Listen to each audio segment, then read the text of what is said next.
everybody. We're excited to have with us Dr. Beverly Gaventa. She is a distinguished professor of New Testament, now retired, in the Department of Religion at Baylor University. And she taught for over a decade, from what I understand, at Princeton Theological Seminary.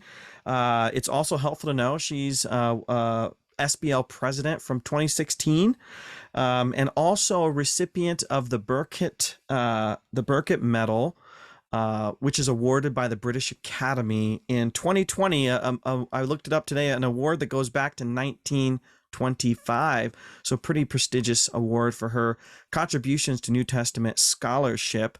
And as I understand, Dr. Gaventa, you're an elder in the PCUSA. Is that correct?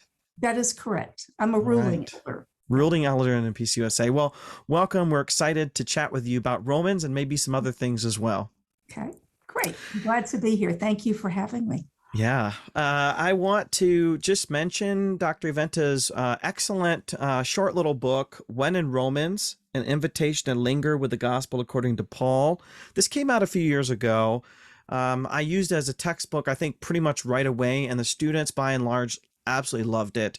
Dr. Gaventa has a very winsome, attractive writing style, and she aims at shaking up common misperceptions and misreadings of Romans. So I'll just turn this over to you, Dr. Gaventa. How did this book came to be? And as I mentioned, I think you have an aim at disabusing people of common misreadings of Romans. So tell us a little bit about how this book came to be, and how people might use it as a tool to rethink some of the things they may have grown up hearing about Romans. The book actually came about out of a series of lectures that I did at a couple of different places. And one of them had a stipulation attached that the lectures appear in this series. I think I might not ever have stopped working on my commentary long enough to put this together apart from that. But it was a lovely opportunity to try to say something about why I find Romans so interesting for people for whom it may not be interesting. I conclude the book with a little vignette that comes out of my first year of teaching in a seminary, when a woman came to my office in tears, because the assignment was to read Paul's letter to the Romans from beginning to end. And she said she just couldn't do it. And part of it was the kind of droning, not a drone, but the droning she heard in her head from having this letter or any of Paul's letters read in worship. The implication being that when we read little bits of this letter in worship settings, we often do it as if to convey that it is the most boring thing on earth. And there are challenges about Romans, as you perfectly well know, but it's not at all a boring letter. And it engages many of the questions, the larger questions of Scripture, of Christian life. So I set out to make those lectures that I had given into really an invitation. That's the word I used in the subtitle. And the book is very much intended for people who don't read books on Romans. That's the first thing I say. If you're a specialist, this is not for you. I had at least one reviewer who didn't seem to get that point. There are plenty of footnotes that help people find other things they might be interested in. But it's a way of saying, here are some things that people don't necessarily think about. Yeah, well, I do remember you writing it for the kind of uninitiated or the non-academic, so to speak. But I'll tell you, even academics enjoy sometimes reading these kind of books. I do, because it kind of continues to clarify what's at stake, what's important here, and we get to see scholars, going back to basics, so to speak. Yeah. If I we really can't like do that. that, we should just give it up and do something else. Absolutely. So that's a great lead into the next question I want to ask. I'm teaching a course coming up on Paul's letters, and some of Paul's letters, the reason or the issues behind the letter are pretty clear. I feel like Galatians is one of those letters where, circumcision, works of the law are kind of an issue. Philippians, I don't think there's this great mystery what's going on in Philippi. But Romans, I think perhaps because of the wide ranging and perhaps somewhat a broad set of topics that Paul deals with, scholars have long debated what's behind this letter and why did Paul write it. I know that you're working on a commentary on Romans, and I know that you're patiently working bit by bit through Romans. So you've put a lot of thought into this, I'm sure. I know there's not one easy answer, but how do you approach the question, why did Paul write this letter and what's his purpose? Yeah, that's a great question. And that's a question that's driven a lot of scholars in the last several decades, as you know very well, Nijay. I think one of the reasons it's so difficult, as you say, is that it does cover a wide range of issues. And Paul has not been to Rome. He does not have a relationship with these congregations. And I think there are multiple, what we would call congregations.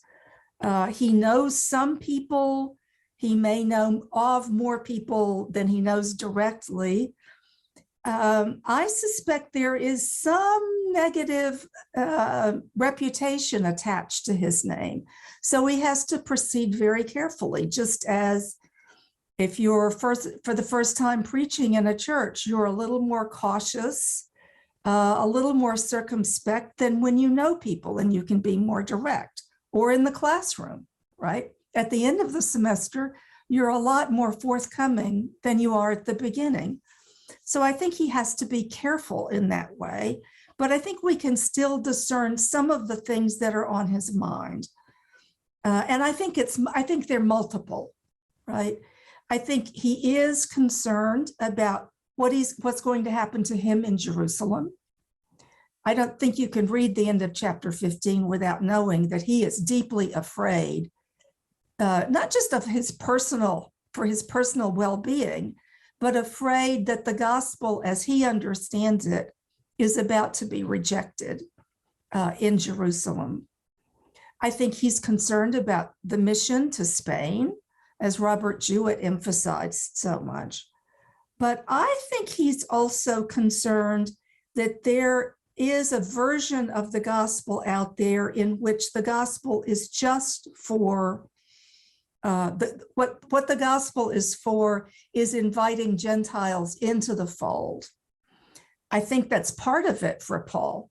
But I think for Paul, the gospel is this larger event that encompasses the whole of humanity and the whole of creation. So part of what Paul's doing in this letter is pushing their horizon. I think that's why you get so much of the cosmic imagery that you do in chapter 8. Yeah, I think that's really helpful. I'm curious what role you think the issues talked about in chapters 14 and 15 drive the letter. So just to give two recent examples, Scott McKnight wrote a book called Reading Romans Backwards, where he says, if we start with some of these details in 14, 15, 16, we see how contextually oriented and quote unquote problem solving the letter is. But then David Garland just published a commentary maybe a few weeks ago on Romans. He says the opposite. He says Paul is not interested or concerned or even knows about what's happening in Rome at all. He really just wants to get that set of churches on board with his expression of the gospel and to have them on board with his mission. So there's kind of polars there. One side is Paul is laser beam focused on helping the church to deal with some of the issues going on in the church. And then Garland, not at all. What do you think about that discussion and how would you approach that? I'm smiling about your comment about reading the letter backwards, because I think that for most of the years I taught Romans, I started with chapter 16, right? Not with 14 and 15, but with 16 and then pushing back into 15. right? In particular. I think it's probably a mistake to play those off against one another. I don't want to take them apart. I do think that chapter 14 and of course 15 is very much tied to what's going on in Rome. He has to be cautious about what is going on, but I think he's concerned about the behavior of these groups in relationship to one another. And he is pressing for a Christ-shaped ethic there, right? But I don't know anything about that ethic if I haven't also paid a lot of attention to 1 to 8, right? I don't know what God has done in Christ, the way Paul understands it. So you can't take those two apart. It does seem to me reasonable to think chapter 14 wouldn't look the way it does if this were just general instruction, right? It also makes sense to me to say chapters 1 through 8 are really long if all Paul is doing is clearing his throat to get ready for 9 through 11 or 12 to 16. So I tend to think in terms of what part of the letter helps me to understand the other parts better, not whether they're parts that are really just sort of there and they're traditional and they don't do anything. Yeah, that actually is a great setup for the next question, because sometimes people will teach Romans in terms of kind of camps. So chapters 1 through 4 is the kind of justification camp, and 5 through 8 is the participation apocalyptic, and 9 through 11 is the so-called new perspective, and then 12 through 16, who knows, is kind of the pragmatist Paul. And my assumption is, just from what you said, is we shouldn't be looking for one chapter alone that is the heart of the letter. It's a continuous rhetorical letter. All of it's important. Can you just walk us through how you see the letter develop beginning to end? It doesn't have to take very long, but just, okay, how does this fit as blocks of argumentation moving from beginning to end? Yeah, a lot of students that I taught over the years would come in and I would ask them something like that at the beginning of the semester, and they would say, sin, salvation, and sanctification. So I knew what my agenda was, which was to kind of mess with that, right? And to help them think at least better about that. Not that all of that is necessarily wrong. I think that Paul announces in the first half of the first chapter that this is a gospel about power. It's about God's power. It's a different sort of power. It's not power over, it's power with, it's power for, but it's power that has manifested itself in the event of Jesus Christ. Then he has to go through, say, from 118 to the end of chapter 4, and at least large swaths of that are taken up with explaining why this power is needed. I would even say through chapter 5, because humanity, both Jew and Gentile, all humanity, is captive to these, I think of them as powers of sin and death, both corporately and individually.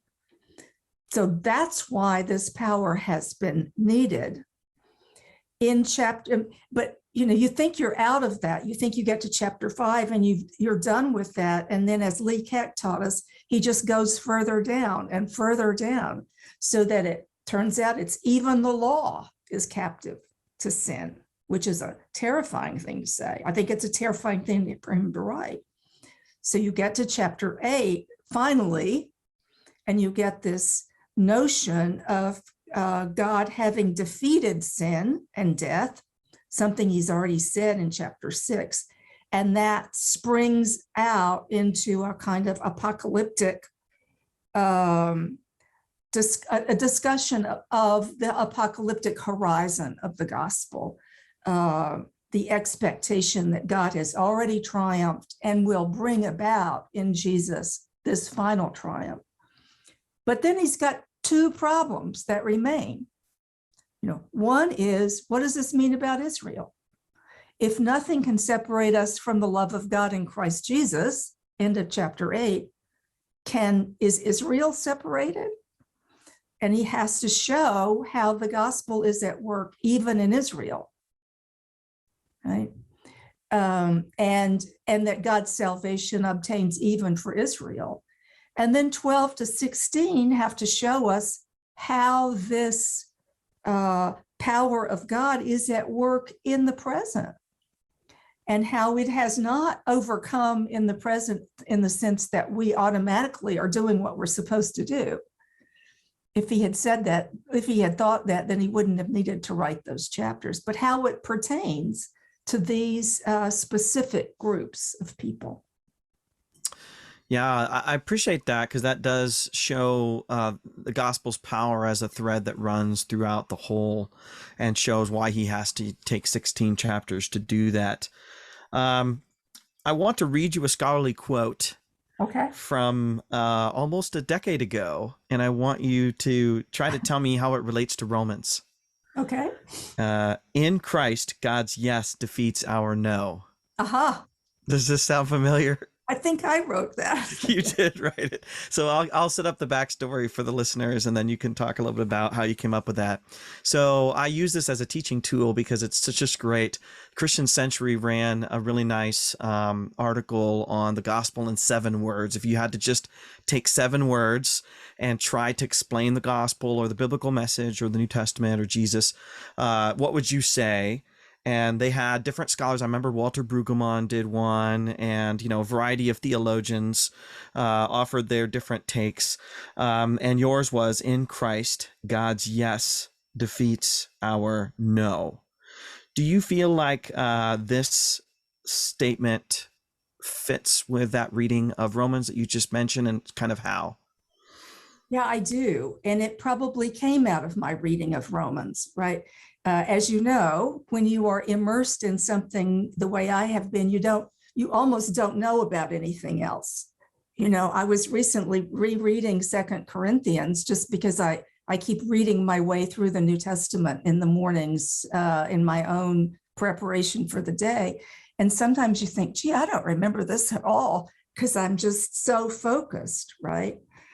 I would stand by that. I think what we get at the second half of chapter 1 and all the way through at least 320 is this litany of the way in which human beings, whether Jew or Gentile, have said no to God, have wanted to make themselves into God, right? It's not a critique of Judaism.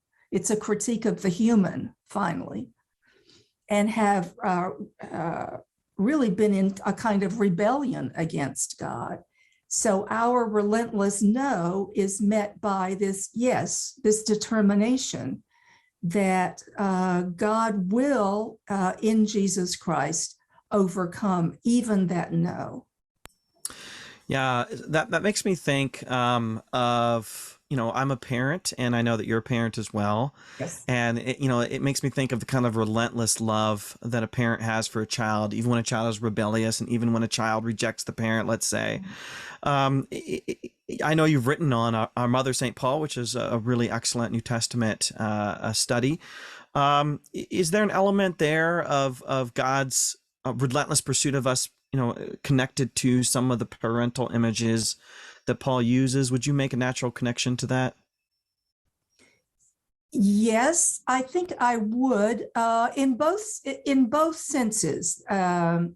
That is, as Paul uses this familial language for God in relationship to the human, and also as he uses these maternal images of himself, because without those, the power language I was talking about earlier can take on a coercive frame, a coercive connotation, and can be abusive. And that's not at all what I have in mind. Yeah.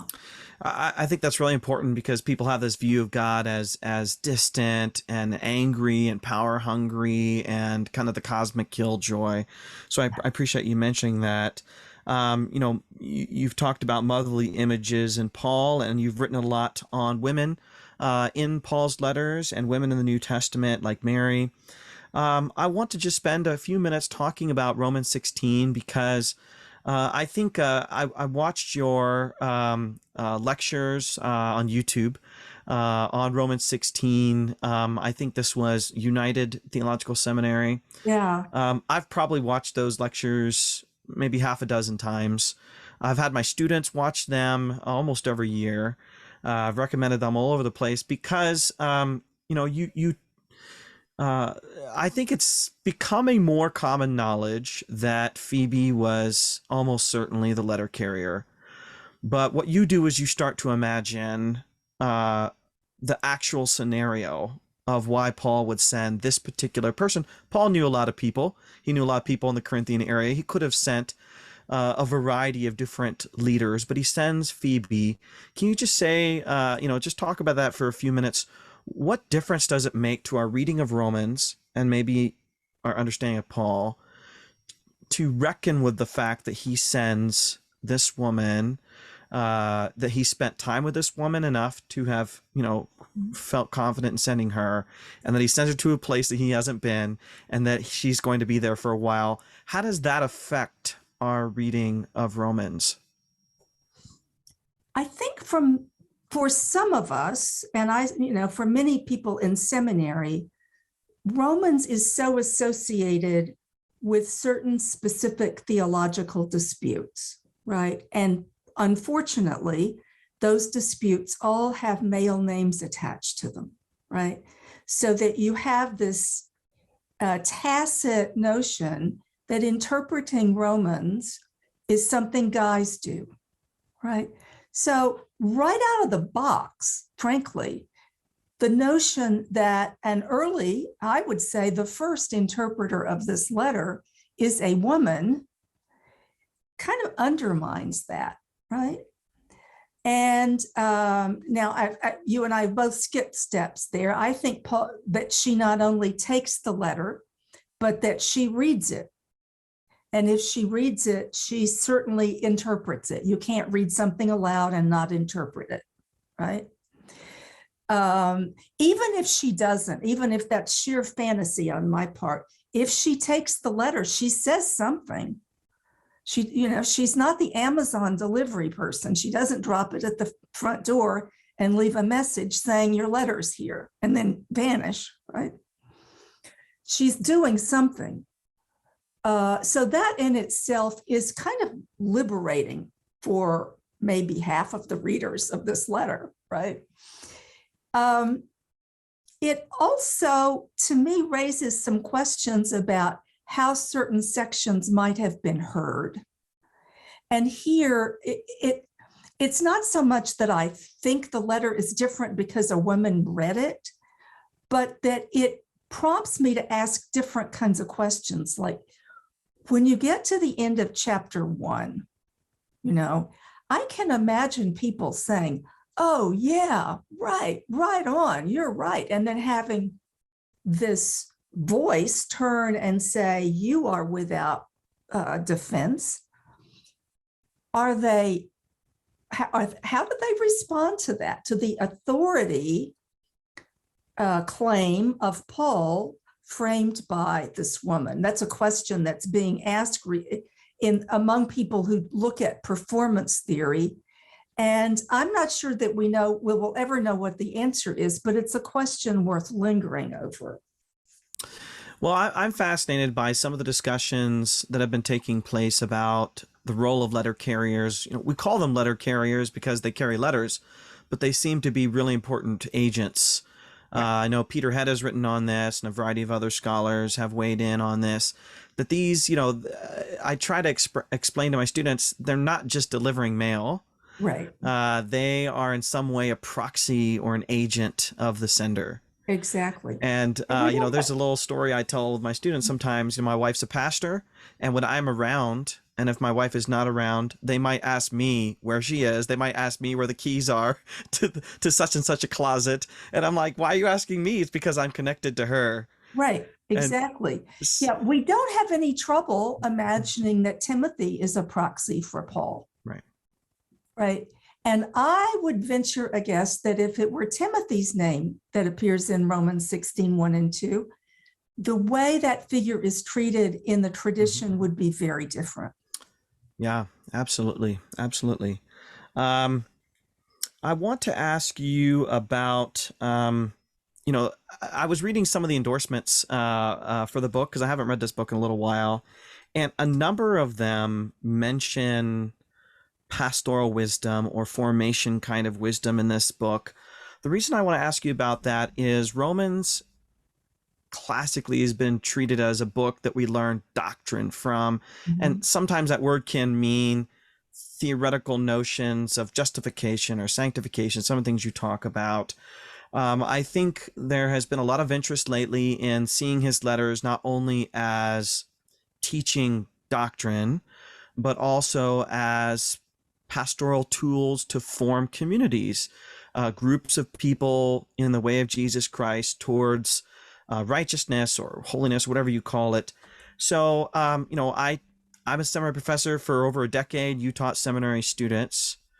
What would you say Romans uniquely offers in the way we think about ministry and formation? I'm going to have to think about that for a minute because you said uniquely, and I'm not sure. Well, I suppose at its most fundamental, right, we need this letter to remind us that the gospel is God's and not ours, right? And that way of putting it, to me, is pastoral care for pastors 101, right? And maybe in this season, this late pandemic, I wouldn't say post-pandemic, this late, I hope, please, pandemic season, we really need that. We need to be reminded that what happens now to congregations, to denominations, to churches in all their varieties is really, it's not that we don't have things to do, right? But fundamentally, the future belongs to God. And I take that to me as a statement, not of resignation, but of pastoral care, right? That at the beginning and the end of this letter, we see Paul calling on the God who authorizes and sends him and handing over to God. I think at the end of Romans 11, that's probably the best place to answer this question. What has he done? He spent 3 chapters going through this very difficult argument. Nobody can make that a simple argument. It's a very difficult argument about the relationship between God and Israel and the Gentiles. And when he gets to the very end, what he says is, God knows what he's doing here. That whole benediction, that doxology, I should say, at the end of chapter 11, I take to mean, I've done the best I can here. This is God's problem, really. Yeah, I actually today just read a response that you wrote to, I think, Brueggemann and Willimon on their article about, I can't remember exactly what the nature of the article was, but they kind of had kind of a sour article about, I don't know how to explain what their article was, but yeah, it was Hauerwas and Willimon Hauerwas, that's in right. a conversation in which they were saying that too many pastors place too much emphasis on pastoral care. And I was critical of that, not because there isn't some element there somewhere for some churches, I'm sure. But in this time, right, pastors need our support. And one of the points I was making, which is relevant to this conversation, is that Paul's letters are not all alike because he was writing to situations that differ, right? So what he says to the Galatian congregations is nothing like what he says to the Corinthians. Oh, that would be a disaster, right? What he says to the Romans is different again. So what we have is a vocation that thinks on its feet,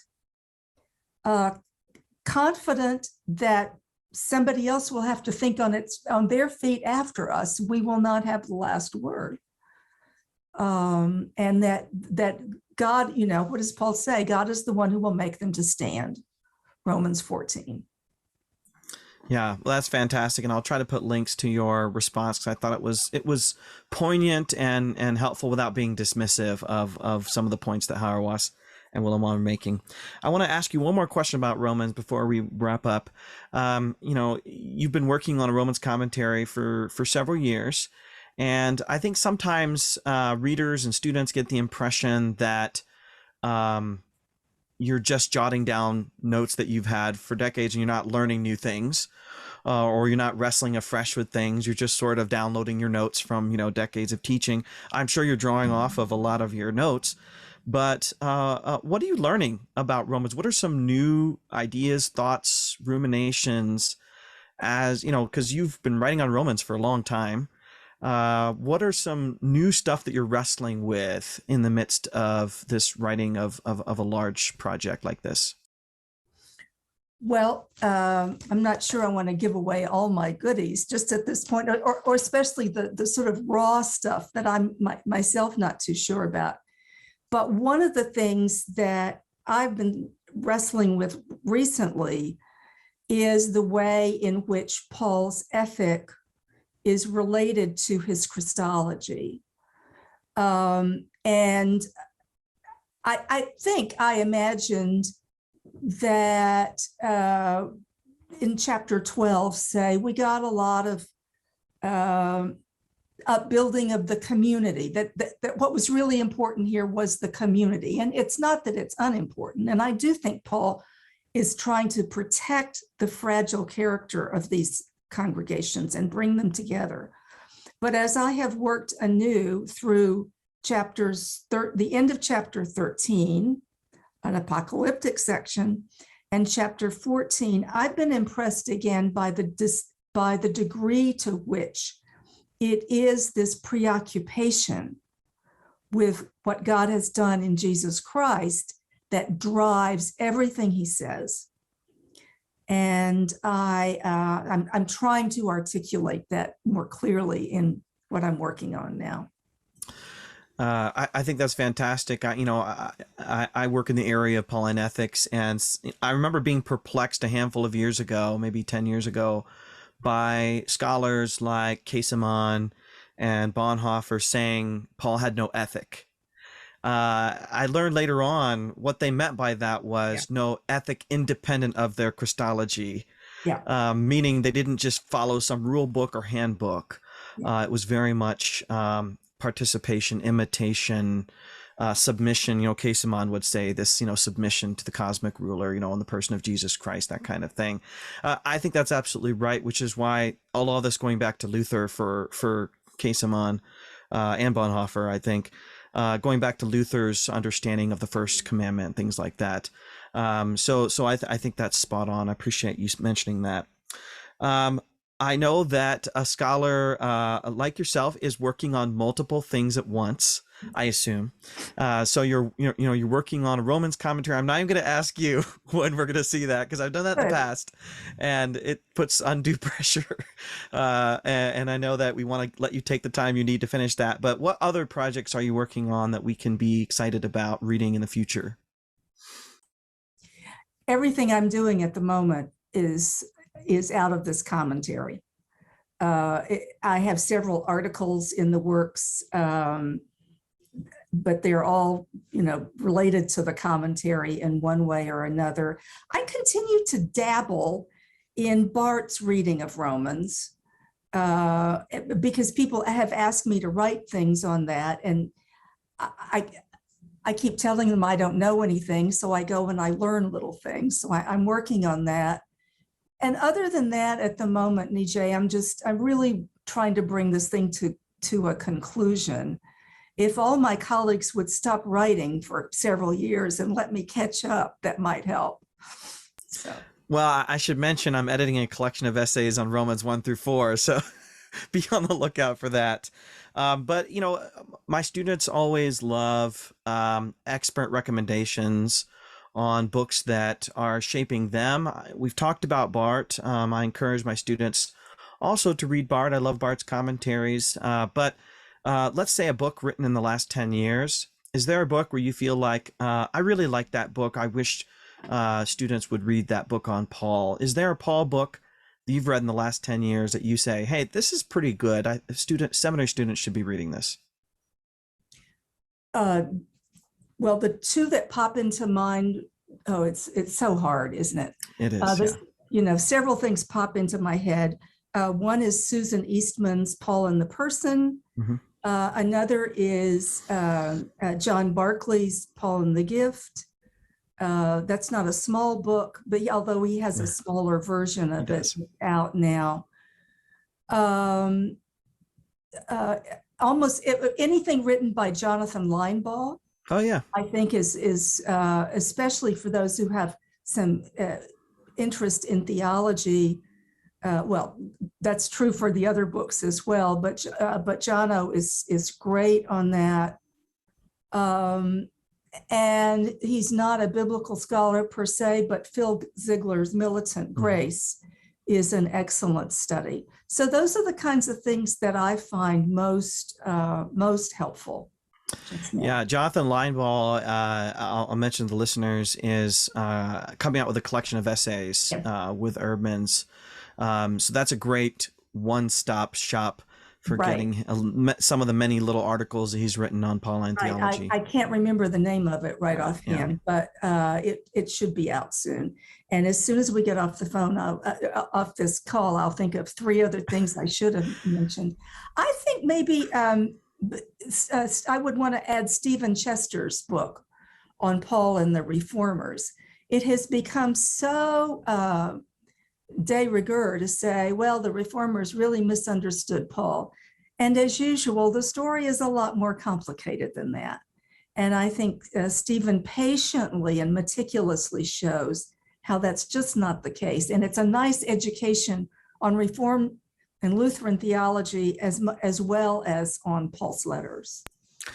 I completely agree, and probably inadvertently you recommended mostly Erdman's books. That is quite inadvertent. They do a really good job with some of these books on Paul, and so highly recommended. Well, Dr. Gaventa, thank you so much for your time. Thank you for your excellent scholarship. So for those who want to get a sense of how she approaches Romans, When in Romans is a nice, short, now in paperback, I have a hardcover, but now in paperback book to kind of get how she approaches Romans and some of the themes in the letter. And we look forward to Romans commentary. We wish you Godspeed on that. Thank you so much. Thank you. Bye-bye.